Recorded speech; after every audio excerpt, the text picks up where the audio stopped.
Hi guys, welcome back to the Uncommons. Why are you laughing? I'm sorry guys. I've been at it trying to make this sound as normal as possible, and I can never do my intros normal. So my intros are always awkward. So, welcome back. This is the Uncommons podcast. If you didn't know, I got and I'm Blandine. woo. You're Haitian. And yeah, let's get to the video. Well, Or the episode, podcast, episode. whatever. Anyways, let me stop all that. Okay, that was mad abrupt. I'm gonna get it right, but I ain't gonna fix it today because I'm tired. So before we actually get into the core of today's episode, we're gonna, just talk. What? I pressed the button by accident. Oh. Continue. So how was your week? My week was interesting because I wasn't gonna say this. Oh Lord. But it's dang, I don't even know how to word it. It's pretty bad. Well, okay, let me start with the good stuff. So I introduced you as my girlfriend to my parents. yes. I don't know if you Yes. should I block that out? It's whatever. It's whatever. If people didn't know, now they know. So we're dating. Yes, and my parents made it a big deal for me to introduce you as Even though my girlfriend. so we never really cared much about the whole title with our relationship. So every time, it was the same thing with my parents. So every time they would ask me, I just didn't see the need for me to say, yes, we're dating. Because I'm like, you should see how we're acting. That should tell you. But, Haitians are Haitians. So Yes. I guess in their Haitian culture, you have to establish that. So, yes. And I also told my mom, and she made a big deal as well. Like they were She's asking Haitian, questions. They were Nothing new. It's ridiculous. But anyways, so there's that. And then if anybody has seen Encanto on Disney Plus, I think it's called, I haven't watched that. that is what I have been going through. If you watched it, it's about if you haven't watched it, spoiler alert, it's about I'm gonna just keep it brief. It's about it's about a family that runs into a miracle because when all hope is lost or whatever, they get this miracle or whatever. And then one of the you get powers from the miracle in the house. I saw the trailer. Yeah. So one of the girls didn't get the power. And then the grandma that runs the house, she's holding on to this miracle, but she doesn't realize like the damages that she's doing to like all of the family. And basically the house started cracking and breaking. And that's how I feel like my house is right now. So I didn't watch it. I didn't want to watch it because when I saw the trailer, it reminded me of all of the other Disney Channel's movies. To me, it just seemed like it was the same thing.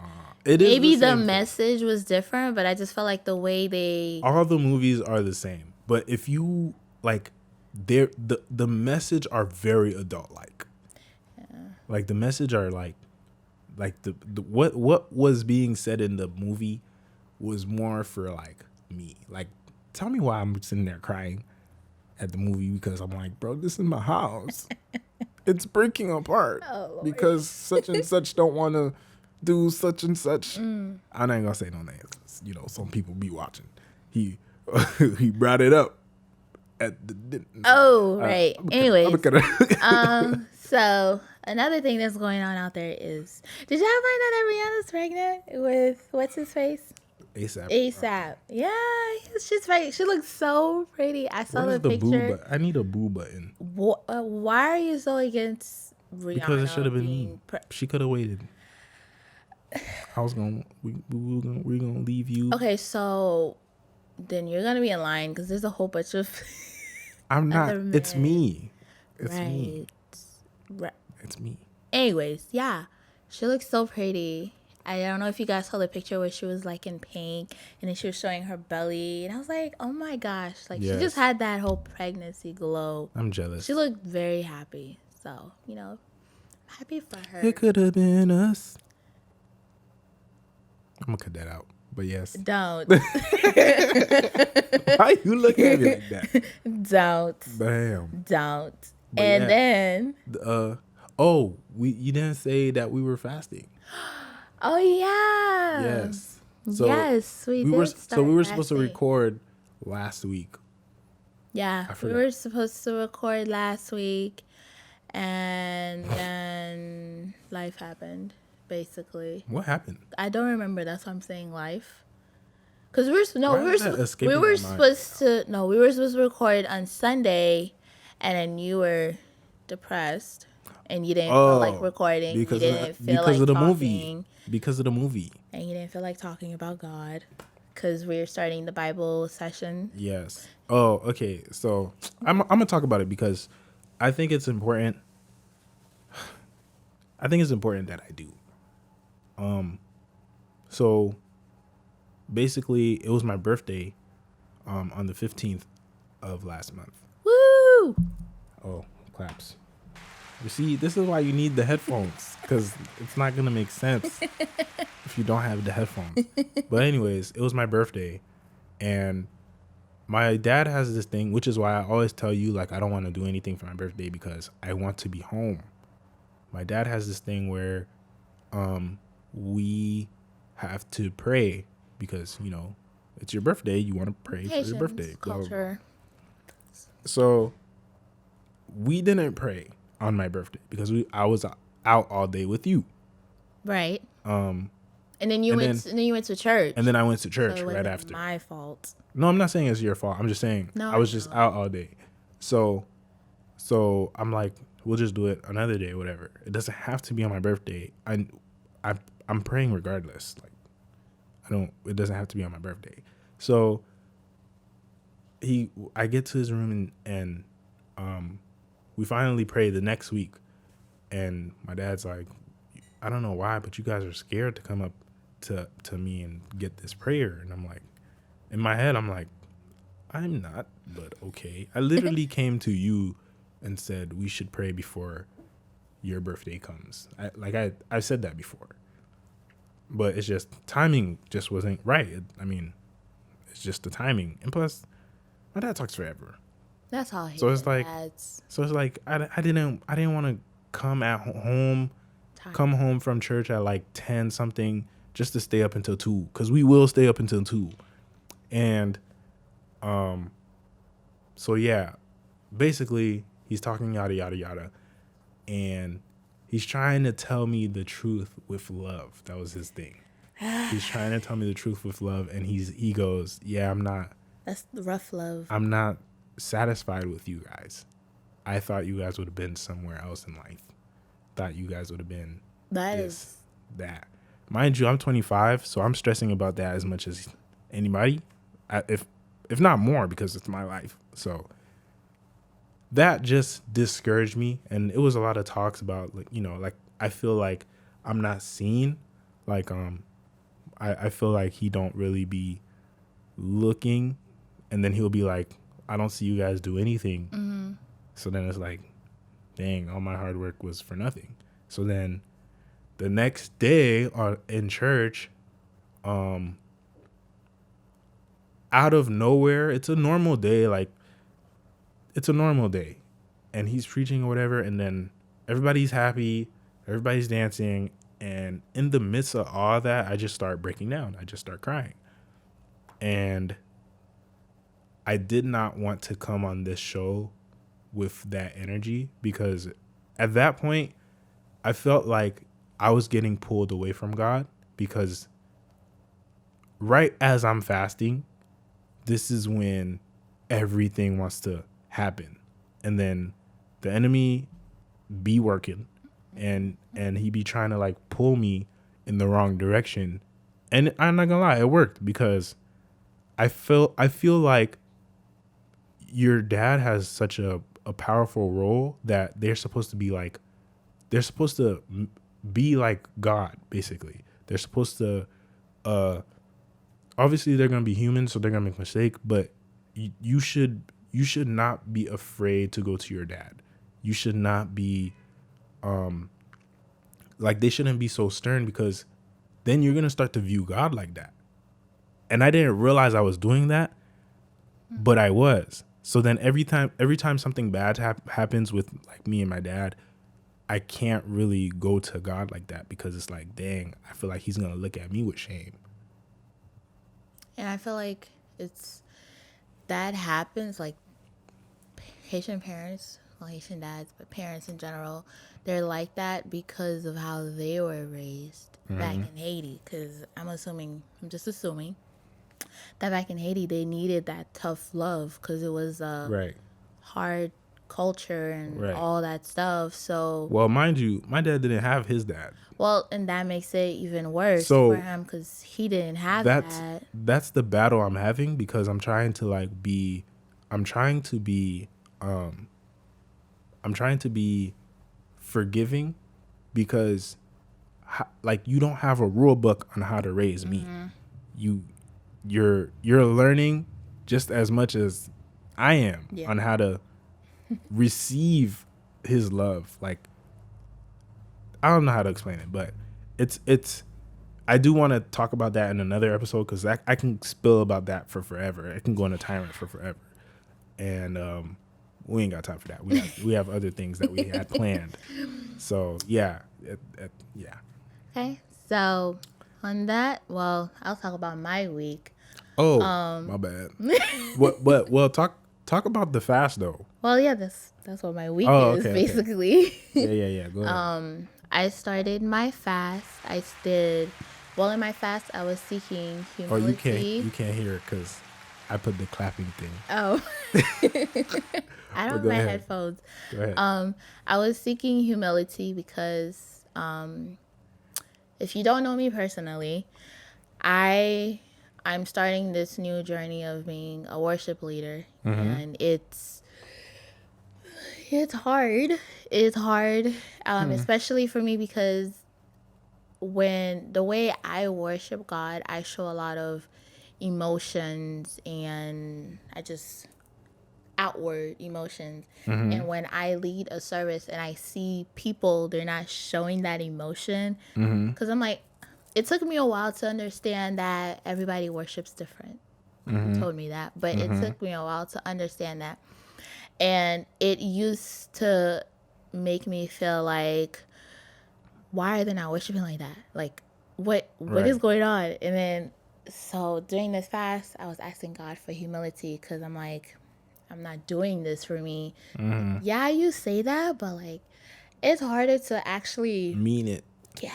Yeah. So, he's been teaching me that, my fast, and Oh, the controlling thing. also control. I like to control things, and You're a when control things don't freak. go the way I planned it, it throws me off completely. That's a very hard thing to let go of for me, but it's slowly. Very much slow. Slowly. And to just get closer to him. But throughout the fast, my first week I just did fruits and water, and I basically cut off junk food and sweets and chocolate. How was that for you? Oh my God. You know, in the beginning, it was very hard because I'm the type of person, if I want something, I will go get it unless I'm very comfortable where I'm at, and I'm not. But most of the times, if I want something, I will go get it. But throughout the fast, it taught me discipline. And it also showed me that I'm not always hungry as I think I'm hungry, if that makes sense. Like, You're not always hungry as you think. Well, you're hungry. I don't know. I probably said it wrong, but like, when I think I'm hungry, like, You're not really I'm hungry. not hungry. I just want You to, just- I you just just go want to eat something, but I'm That's- not really hungry. And that's when I realized I get what you're saying, because I realized I had a food addiction, like just a eating addiction, because I don't even be hungry, and I think that's what happened to a lot of people during COVID. Like when they gained weight, they was just going to the refrigerator because they was There was bored. nothing else to do for you. Yeah, so So it taught me discipline about my food because I was only eating fruits, and after a while, I got tired of eating fruits, even though it tasted amazing. But I got tired of that. I'm like, I need meat, I need protein, I need right, juice. right. Even though I'm not a juice person. But anyway, so that was my week. So Yeah, for me, when I started the fast, I planned on not eating anything because I like to eat and I'll eat whatever. That sounds crazy, but I just heard that out loud. But like I can eat a lot of different things. That's better. I can eat a lot of different things. Yeah. And I'll like it. And I kind of told myself I'm just cut out food so that I can just purely focus on getting close to God's face. And the reason I was doing that, like, and I was not thinking about like being extreme. I wasn't trying to be extreme, but I wanted the focus to be, even though I'm hungry, like I'm gonna fill my spirit with the word of God, and I'll try to read yeah. when I'm hungry. And that was the discipline that I tried to put myself through. Did not last, obviously, not because I couldn't do it, but really because of like the stuff that I had going on after my dad told me that stuff. So I just was struggling and battling with that, and then that kind of made me like so hungry to the point of like I was passing out. I passed out. I don't know if I told you. You passed out? Yeah. I didn't know that. I passed out at work Wow. by myself. I didn't know that part. I just found myself on the floor. Yeah. I didn't know that. And it's really because I kept like Reminiscing? not reminiscing, but I It kept was what he I kept I kept going back, and I don't know. It was a battle. Like I kept having a battle with myself because I don't want to be mad at him because it's not his fault. But it's like, bruh. Yeah. So I felt like that made me super hungry, I guess. Like I can feel that I was hungry. But before, You did. when I didn't eat as anything, I literally waited to the last minute remember. to eat like a fruit You or did. something. Yeah, you did. He didn't even want to eat my fruit when I offered him. He was like, "No, I'm okay." I was like, "Oh, what?" And I was good. I was really good. Like I feel like I could have went the whole week without eating. I feel like, but it's because of what I had going on. I just didn't do it. Yeah. So If you guys ever plan in the future to do any fasting for whatever reason, I would recommend to, obviously pray about it and actually wait for him to tell you like what kind of fast you should do. Because for me at first, I wanted to cut off food and seafood and just eat seafood. And then it was like literally the night before I started my fast, he told me to just eat fruits and drink water. I was upset, but I was like, okay, it's from you. I'll do it. So, to actually listen to what he wants you to do in the fast. So that's just my. right. For me, it was more so of seeking God's face. So I will be fasting more often. Maybe like every other month. I probably do like a short fast, probably like 3 days or 4 days. Maybe it might be dry, like where I don't do anything or eat anything, because I really want to know God a lot more because I've missed out so much in my life. Yeah. Even though I was young, I still feel like I could be used still. So No, you still can. Doesn't matter what age you are, you can still Right. be used by God. So, on that note, we're gonna move on to today's main Oh. episode. Well, not episode, main body, I guess I can say. So we're officially starting the Bible session. Please let us know if you guys find these Bible sessions a good idea. a good idea. If you like it, if you like it, or if you have an opinion of what we're talking about, if you don't agree on something, we say, please tell us, because we want to know, because we're nowhere near experts. We're not the trying. Bible. We're not trying to preach. We're not preaching. We're literally just reading a chapter and talking about it, because that's how we started. So, yeah, hopefully Right. this becomes, I can't think of the word, so I'm just going to move on. So what are we going to read? So we're going to be reading the book of Job or Job.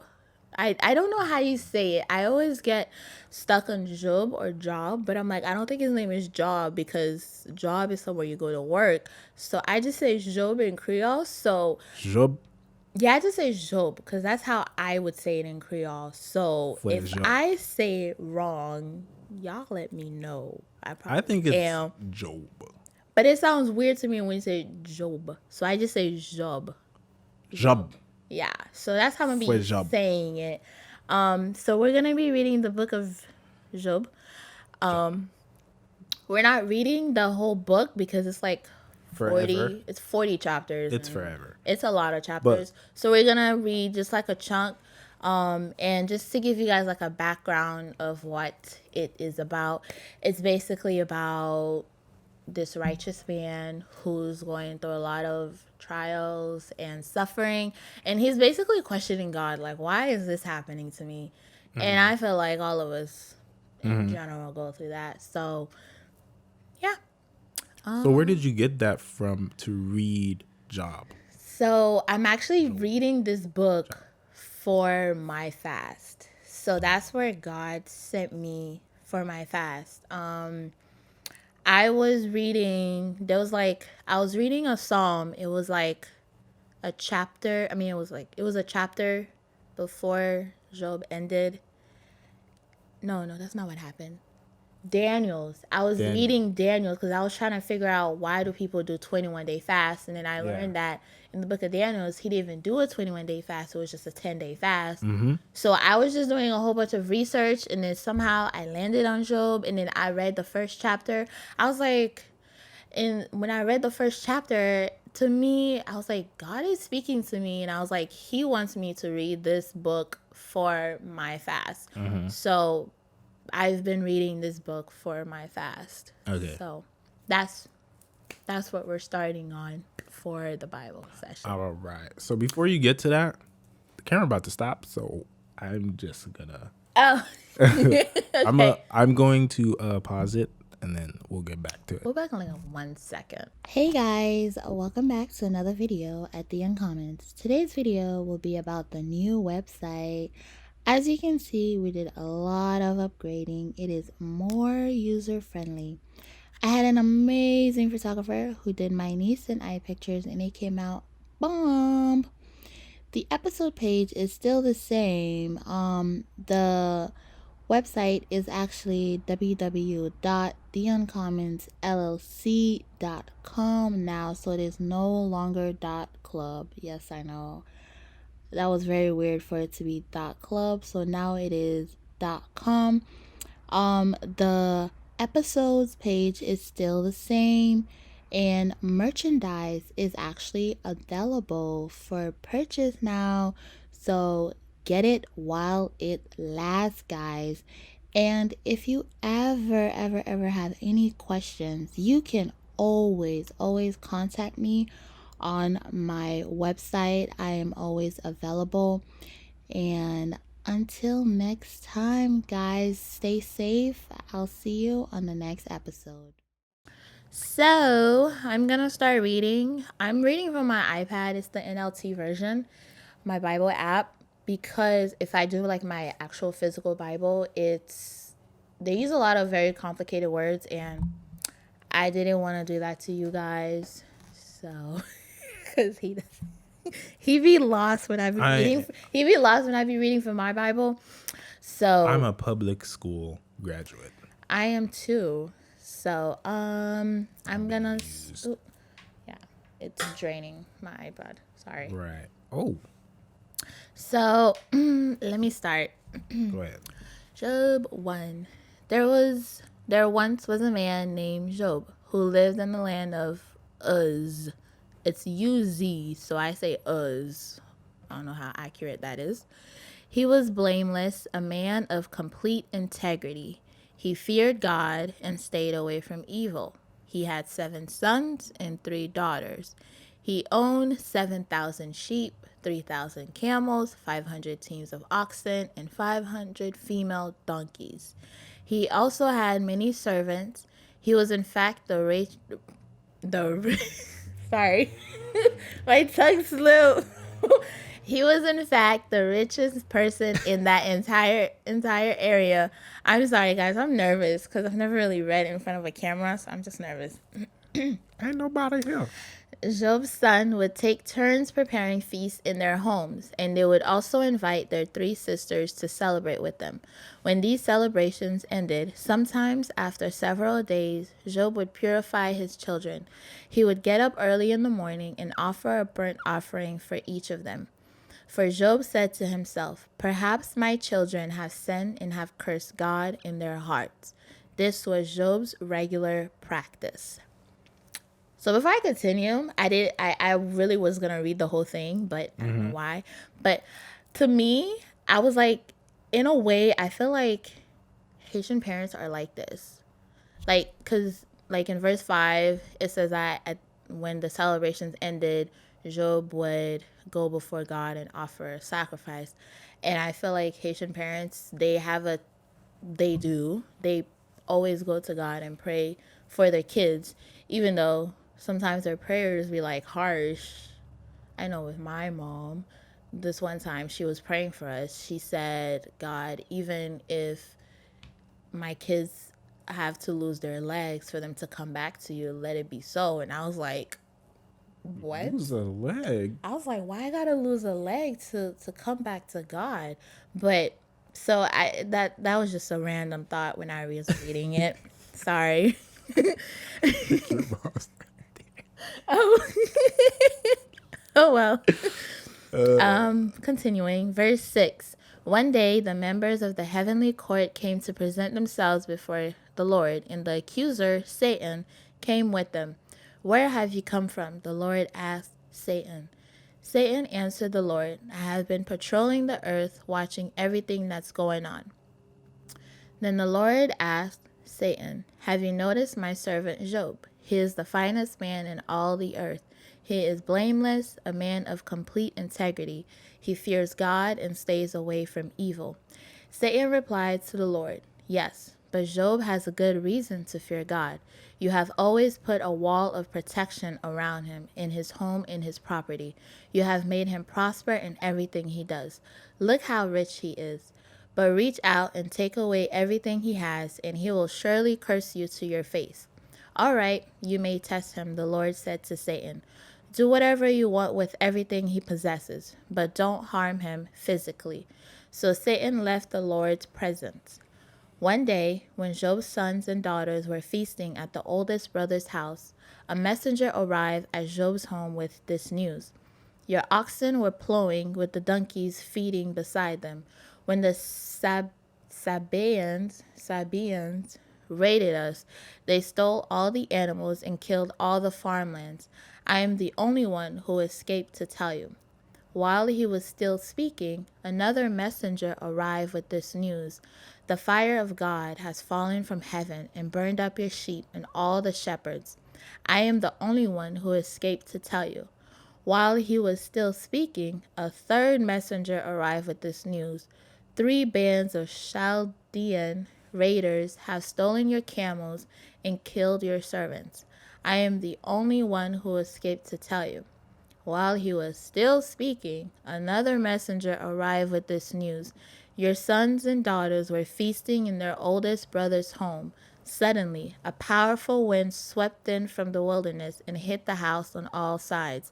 The house collapsed and all your children are dead. I am the only one who escaped to tell you." Job stood up and tore his robe in grief.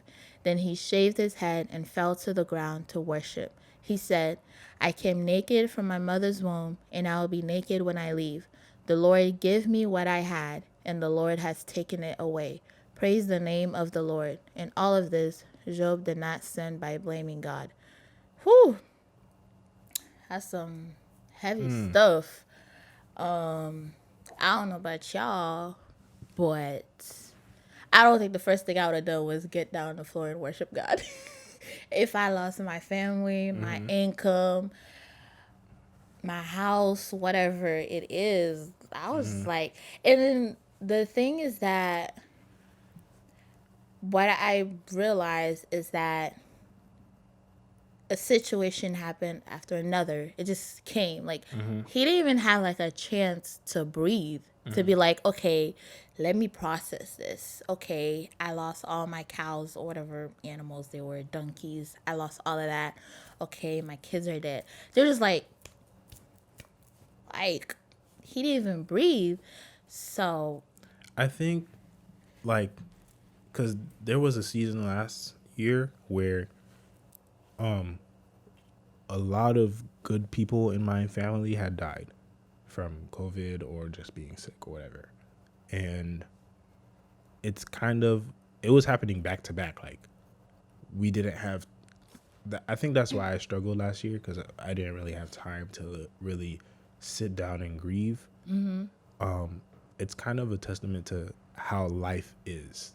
Like, one moment you're gonna have everything, you're gonna be okay, you're gonna be smiling. The next moment, and it could be for a while, you're gonna have stuff that happens to you where it's gonna be bad, and it's gonna happen back to back to back to back.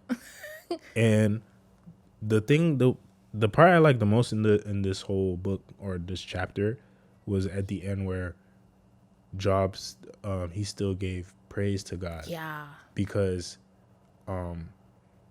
through, I think one of the things that I needed to do back then was to praise God through it all, because he has a reason. It's not like it's just happening for no reason. Like, there's a reason why it's happening.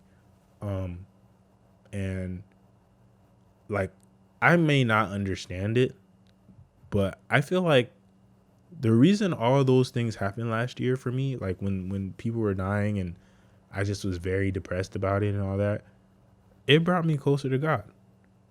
And it's harsh. Maybe it shouldn't have happened that way, but the better news is that it brought me closer to God.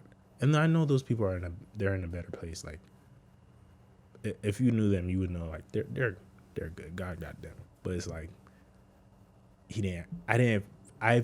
I just couldn't bring myself to, like, be like, thank you, God. It's like, that's crazy that to me.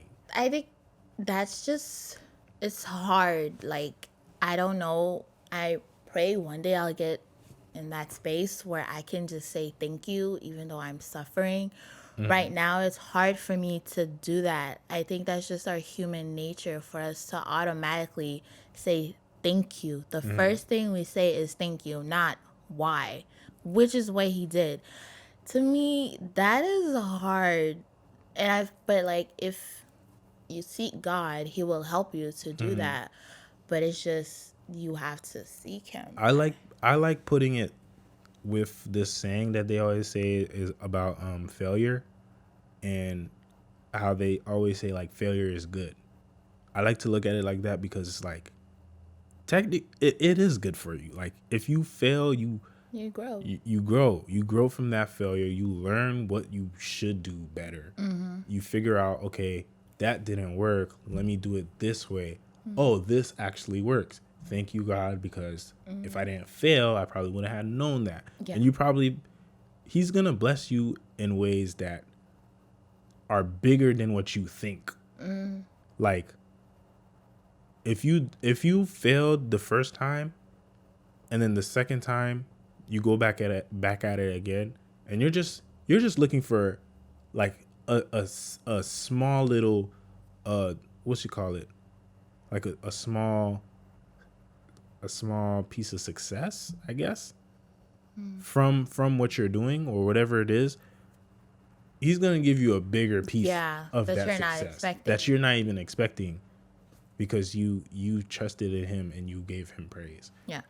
And then another thing I was thinking about was, well, for me, I'll speak for myself. When I look back on some failures that I've experienced or some dark times that I went through, when I look back at it, I look at it with a different perspective. Like, it opens my eye more to be like, okay, if I was to go through this again, this is what I would do because I've grown, matured, I've grown spiritually and all that stuff.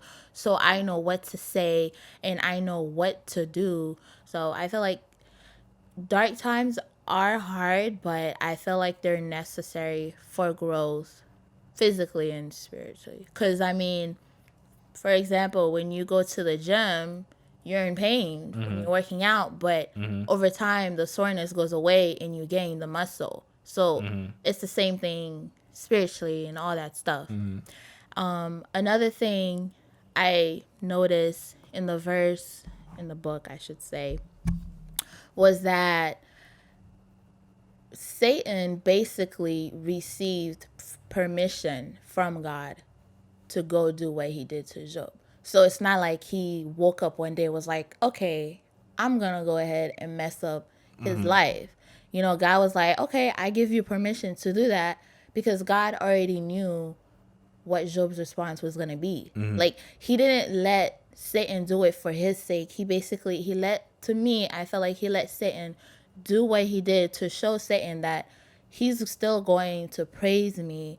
He's still going to worship me no matter what you throw at him, but I'm going to let you go ahead and do this, but I'm going to put a limit to what you can do. So I feel like we should start thinking about, like, in that perspective when stuff happens to us, like, God knows what we're going through. And he doesn't just let it happen just because. Like, we may not know the reason right there, but you will at the end. So Basically, he won't put you through anything that you can't handle. And that he doesn't know. Like, he knows what's going on with you. And, you know, if you ask him for help, he's already in the situation with you.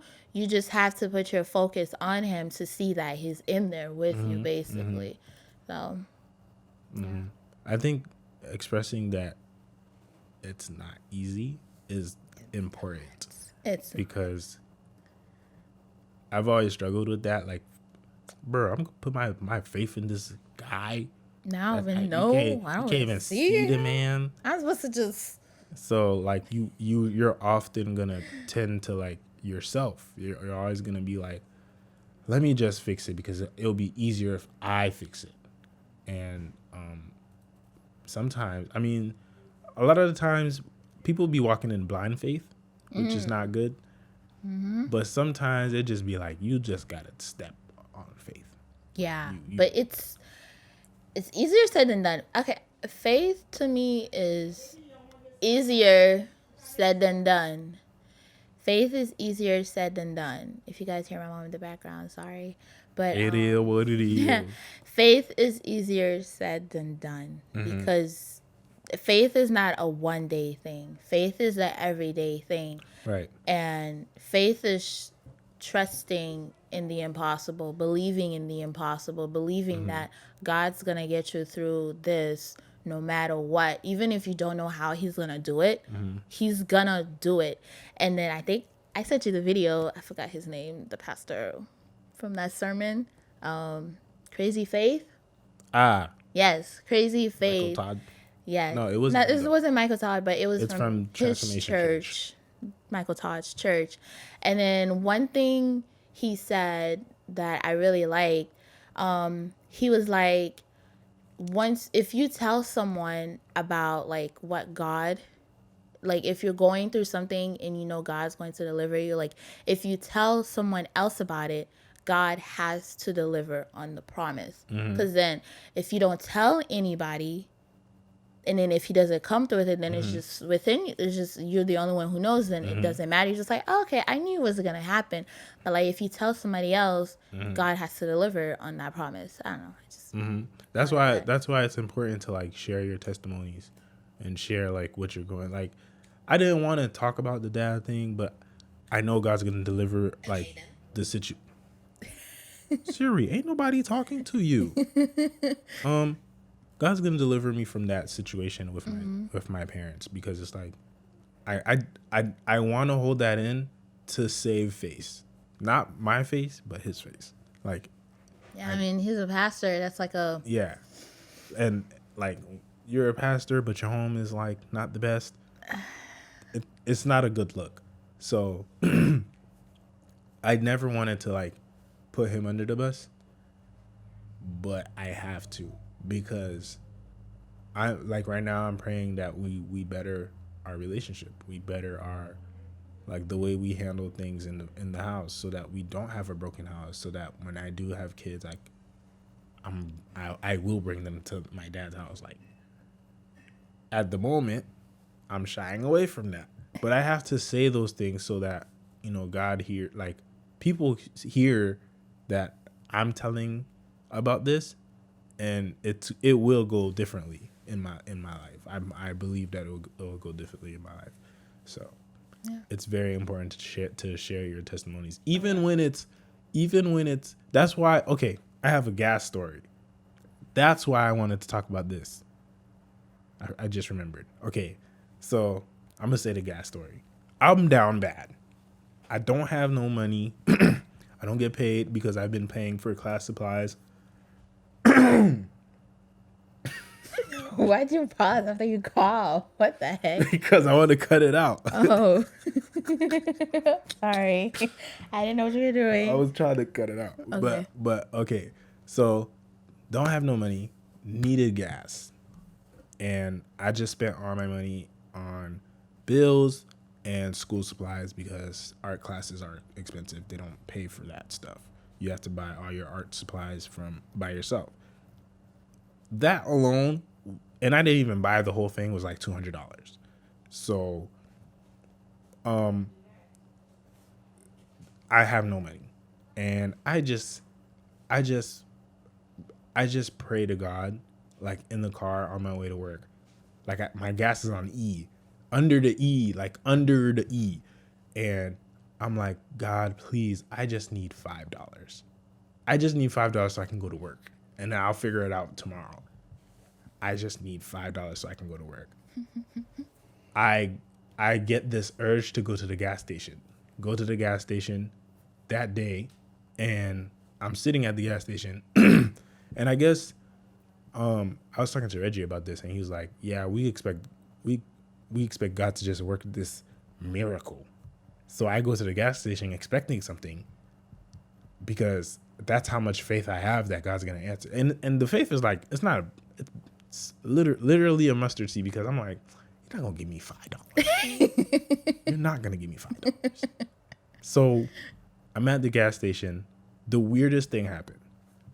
I park at the pump, and then there's these people that make you sign petitions that be harassing you. Annoying people. Yeah. One of them was a lady with glasses, a tall lady with glasses, black lady. She walks behind my car.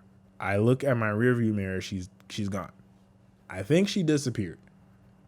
That, I don't know what that has to do with the story, but I feel like I have to say it, because I don't know what that was. She was gone, like she disappeared. I know what I saw. I ain't crazy. Okay.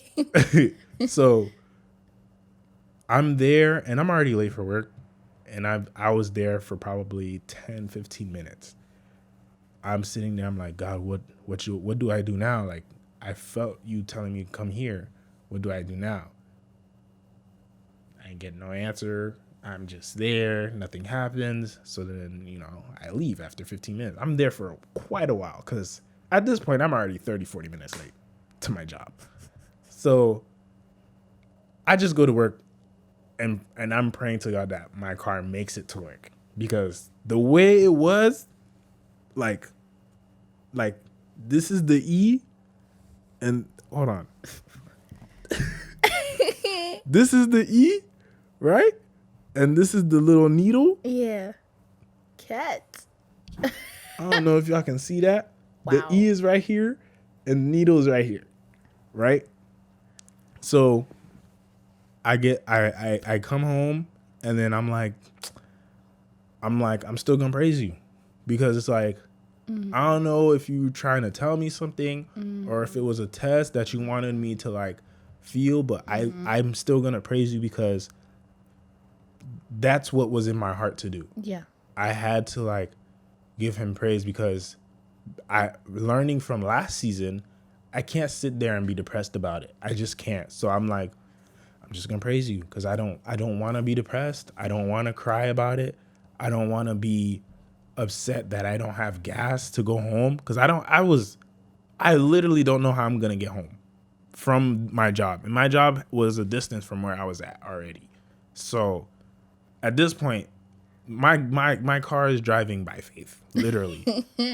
And then the next day, so no, that night I called you and I told you the story, and I'm trying.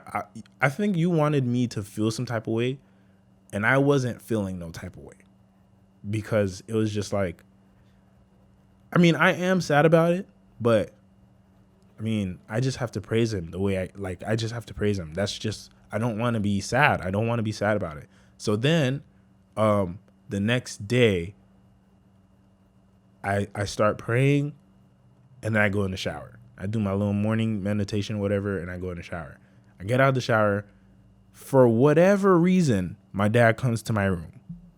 Hey, let me borrow your car. I got to go somewhere. I got to drop your grandpa off somewhere. I'm like, off rip, I tell him, yo, I have no gas, because the way he is, like, if I don't have gas in my car, he'll snap on me. That's just who he is. Like, he wants to make sure, you know, if you need money, just tell me you need money. But the way I am, because of my relationship with my dad, it's not easy for me to just ask him for bread. So I didn't say anything, but I made sure I said it right away because I didn't want him getting upset. And he was like, his response was, that's fine. I just need to bring your grandpa somewhere. So I'm like, okay. At this point, I'm not thinking nothing of it. I'm still praying that God provides a way. I'm not thinking nothing of it. And then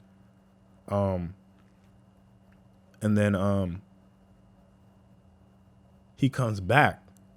He does whatever he has to do. I think this was on my birthday. Yes, it was, because then you took me out and I went in your car. So this was on my birthday. And my dad calls me again. He goes, and I'm thinking he's about to snap because of the gas, because I think the car stopped on him or something. So he calls me. He goes, yeah, I'm sorry, Josh. I have to go take your car again. I don't know if you had plans on leaving. I'm like, no, you're good. You go wherever you need to go.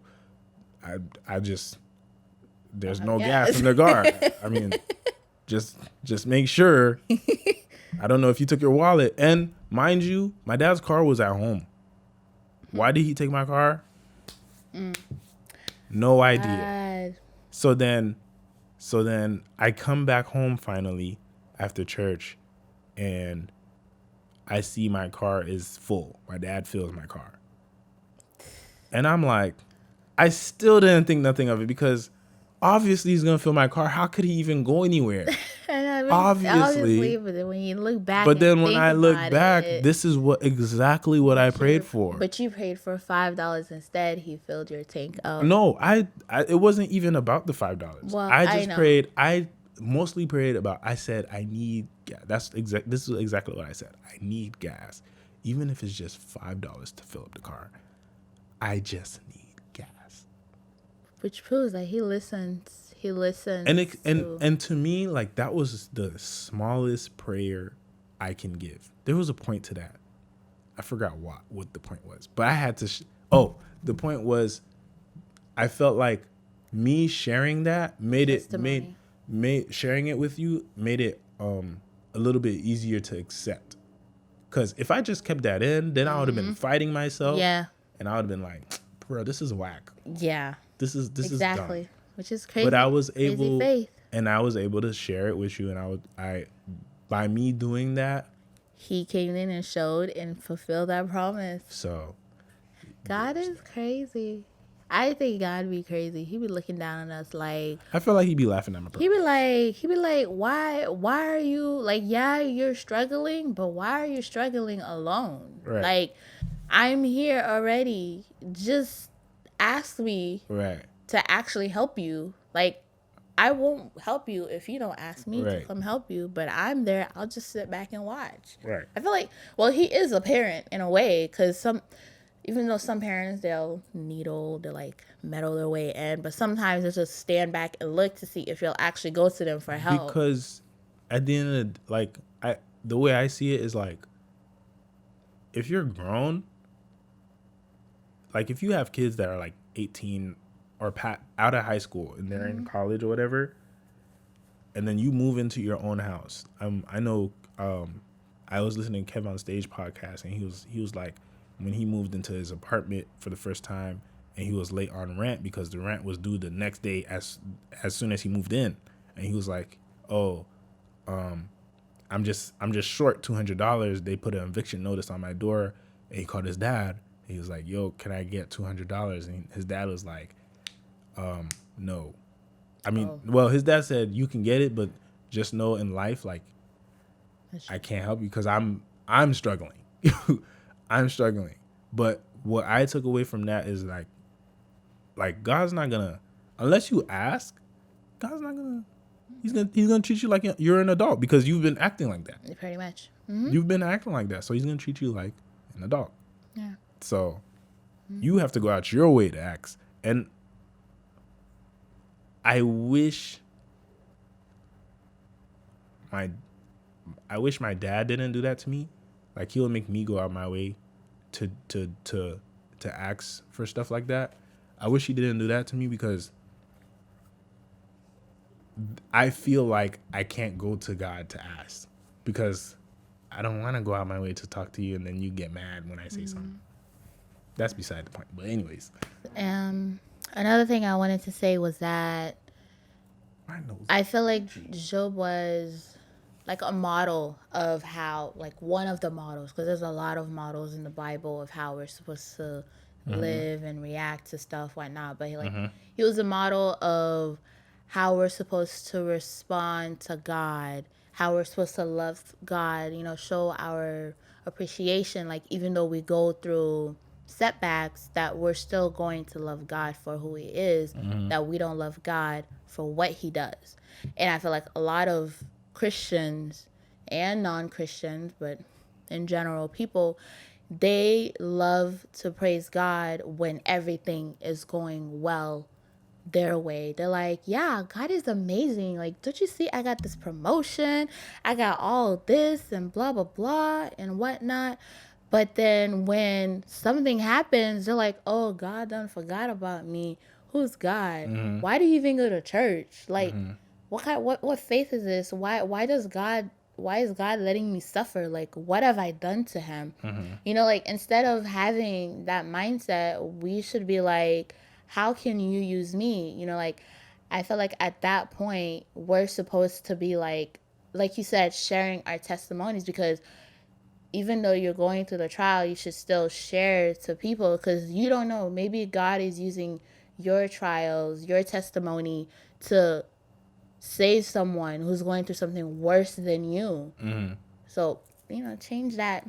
Start thinking like Job. Yeah. Basically. Because that's what I used to think. I got it worse. Yeah, all of us. I think that's just another human nature that we got when we fell short from his glory, like years ago when Adam and Eve, they sinned. That's one of the flaws that we receive, is that we always think we have it worse. Like, we never think that someone else out there could benefit from our story, And that's why I be having the battle with myself with my dad, because it's like, somebody got it worse than me. I at least have a home to go to, and I at least have like a car and stuff. People be walking out here with socks and holes in their socks. Every time I think I have it worse, I really start thinking about those people. I'm like, I don't have it worse. I do not have it worse. I may have it. I may think I have it worse emotionally because that's how I feel. Right. And another thing that from this chapter, it said, I wrote it down, so I'm just going to read it. Go ahead. Job didn't hide his overwhelming grief. God created our emotions, and it is not sinful sinful or inappropriate to express them as Job did. If you have experienced a deep loss, a disappointment, or a heartbreak, admit your feelings to yourself and others and grieve. But don't stay in your grief. Like, I didn't write that down, but don't stay in your grief. Grieve and then worship him like he did. Like, he said, you know, I came out of the womb naked. I'm going to go back naked and all that stuff. You know, God gives and God takes away. Like, I'm going to keep saying myself because I don't know about other people. I tend to forget that what he gives me, he can take away. And he has taken them away. And he can take. I'm sorry. I wasn't born in America. Sorry. He can take away. My grammar's not that great. And I'm not preaching, so it's whatever. Yeah. So, you know, he has definitely taken a lot of stuff away from me, and it has broken my heart, but I have grown through that heartbreak. Yeah, I grieve, but I've addressed it and all that stuff, and I move on. So, you know, we got to grieve, but don't forget God in your grief. So, anything you want to add before we close it off? No, we got to go ahead and close it off anyways. Let me go play that outro music. That's how you're closing it off? No, because I think the camera stopped recording. Really? I think so. Oh my gosh, go check it. Nah, we're already closing. It is. Okay. So like I said before we started this, let us know what you think about this Bible session. If you guys enjoyed it, if you have any questions, yes, please let us know either in the comments, Instagram, or even in person. Like, if you know me in real life, just ask me. It's not that serious. Also subscribe on the Apple Podcast app. Yes. What other apps are we on? We on Spotify, YouTube, Instagram. Right. So subscribe to all those, listen to all those wherever you get your podcasts or whatever. Yes. Yes. Give us 5-star ratings. Please. Yeah. We need it. Yeah. We'll see you next time. We'll see what you guys say, and then if we can continue this, because please respond. So this be a lot of work. We need to know. Like, right. I really want to know if this is even helpful to somebody out there. Like, if this actually makes sense to you, because, you know, if we're just reading it doesn't make sense to you, I don't want to say I don't want to waste my time, because I'm not doing it for me, I'm doing it for God, but, you know, still. All right. Okay, I'm rambling and talking a lot, so on that note, I'm gonna end. Okay, bye. Bye. Take it easy. Bye. Go ahead. Bye. Claps.